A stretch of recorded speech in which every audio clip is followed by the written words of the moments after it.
Para Prensa Impacto en YouTube canal Euclides López, veamos el momento en que les impuesta medida de coerción a los imputados en el caso Coral. En el marco de la solicitud de imposición de medida de coerción y de solicitud de declaratoria de complejidad presentada por el Ministerio Público respecto a Adán Benoni Cáceres Silvestre, Rafael Núñez de Asa, Rosy Maybellín Guzmán Sánchez, Tanner Antonio Flete Guzmán, Alejandro José Montero y Raúl Alejandro Girón Jiménez, concluida la presentación por parte del Ministerio Público e intervención de las defensas técnicas de los imputados y la declaración de las personas imputadas que decidieron hacer uso de su derecho. En primer término, es preciso destacar el eje de discusión. En este caso se va a evaluar la pertinencia de la solicitud de imposición de medida de coerción, la pertinencia o no, y la declaratoria de complejidad del mismo. Hay algunas cuestiones previas que fueron planteadas. La defensa técnica de Alejandro José Montero Cruz solicitó la separación del proceso conforme los términos del artículo 64 del Código Procesal Penal, haciendo referencia a la no vinculación del imputado con los ilícitos arguidos, independientemente de que se trata de una etiqueta provisional. En este punto, esta juez advirtió que existe imposibilidad material de deslindar la imputación respecto a personas imputadas en este momento procesal, primero por el espectro de valoración y el ámbito de discusión en esta audiencia relativa a la medida de coerción, y siendo el elemento propuesto por la defensa a esos fines un elemento meramente de fondo, por lo que no es evaluable en este contexto. Ya en cuanto a la solicitud de imposición de medida de coerción, partiendo de la taxatividad referida por la norma en cuanto a los requisitos exigidos para verificar la procedencia o no de medida de coerción, es indispensable evaluar lo siguiente: la existencia de elementos suficientes que puedan sostener razonablemente que la persona imputada con probabilidad es autor o cómplice de la infracción. Esto implica que, sin prejuzgar el fondo, se justifique la necesidad y utilidad de una medida de coerción en base a la seriedad de la investigación.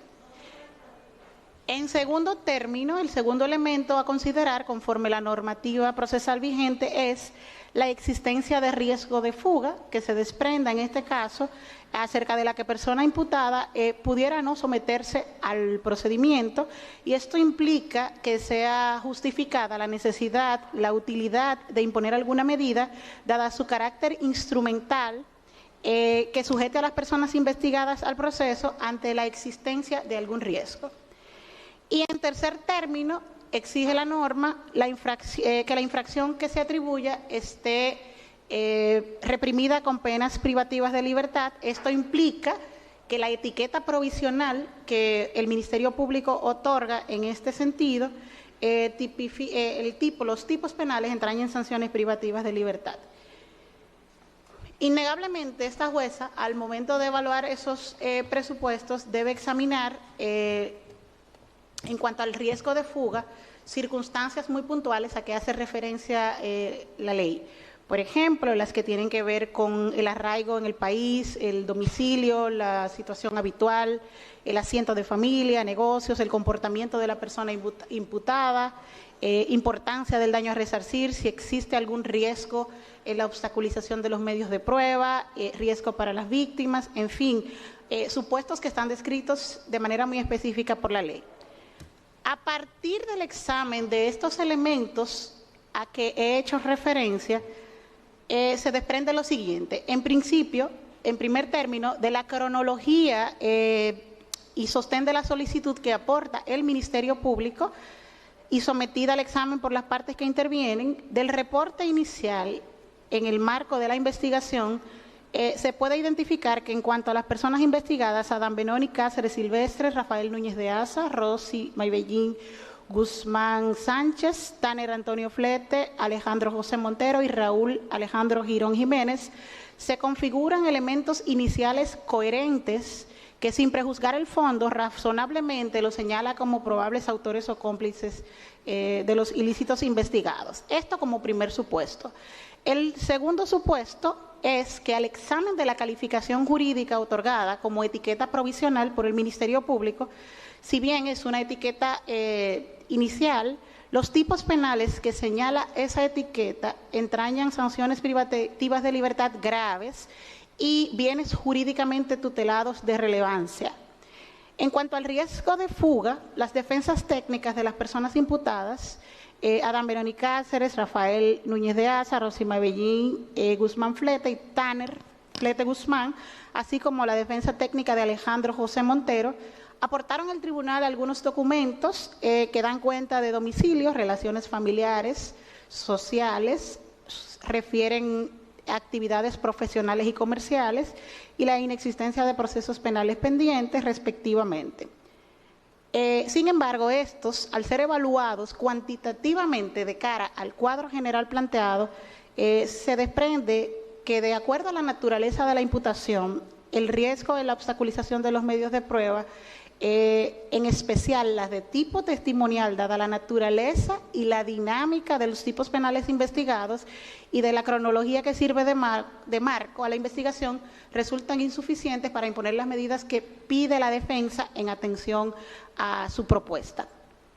En cuanto al ciudadano Raúl Alejandro Girón, conforme a los términos del artículo 22 del Código Procesal Penal,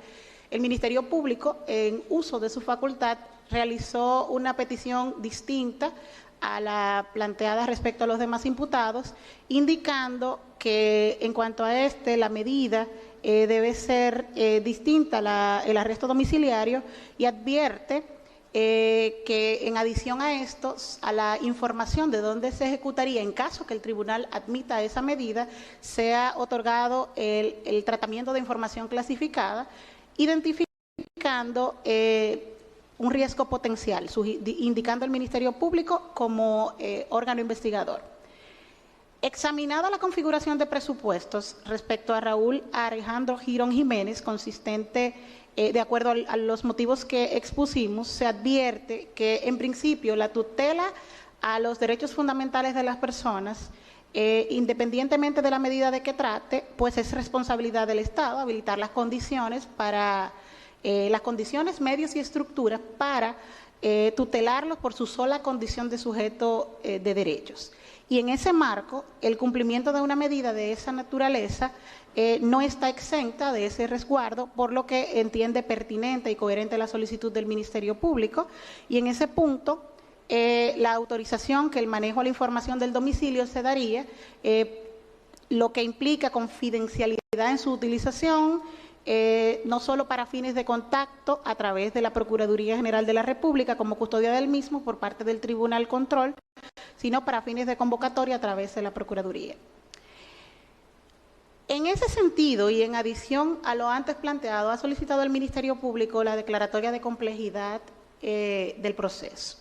conforme a los términos del artículo 369 y 370, postura que fue rebatida por la defensa técnica, partiendo de que el impacto de esta declaratoria respecto a personas individualizadas o no individualizadas.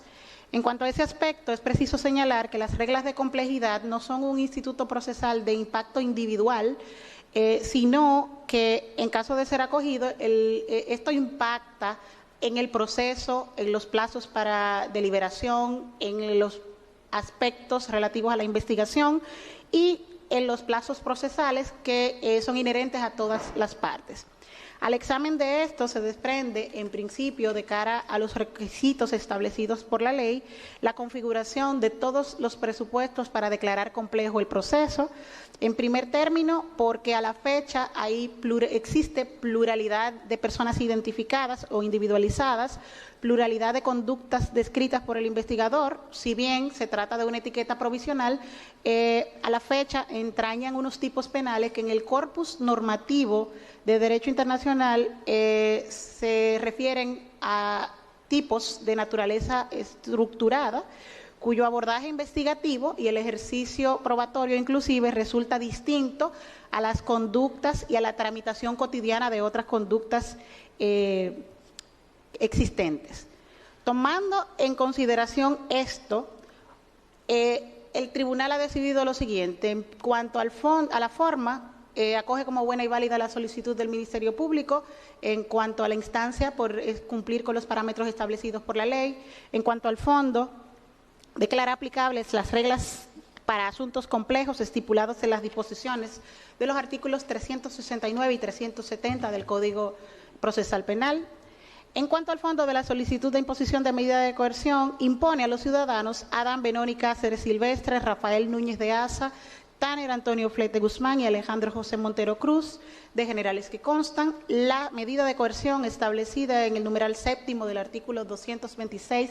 del Código Procesal Penal relativa a prisión preventiva por espacio de 18 meses a cumplir en el Centro Correccional y Rehabilitación Najayo Hombres. Impone a la imputada Rosy Maybellín Guzmán Sánchez, la de generales que constan, la medida de coerción establecida en el numeral séptimo del artículo 226 del Código Procesal Penal, a ser cumplida por el mismo periodo de 18 meses en el Centro Correccional y Rehabilitación Najayo Mujeres. En cuanto al imputado Raúl Alejandro Girón Jiménez, impone la medida de coerción consistente en arresto domiciliario consignada en el artículo 226 del precitado código, bajo custodia de la Procuraduría General de la República, autorizando a su vez que el manejo de la información del domicilio donde se ejecutará esta medida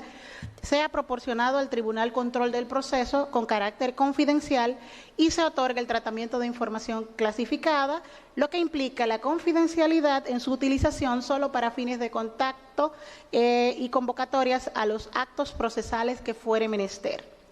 Ordena que la decisión sea remitida por ante el primer juzgado de la instrucción del Distrito Nacional, juzgado apoderado del control de la investigación. Fija la revisión obligatoria de las medidas de coerción impuestas para el día que contaremos a martes 10 del mes de agosto del año 2021. Ordena a la secretaria del tribunal la entrega de la presente resolución de manera íntegra a las partes presentes y representadas. En este punto, pues, es la decisión. Pasen buenas tardes.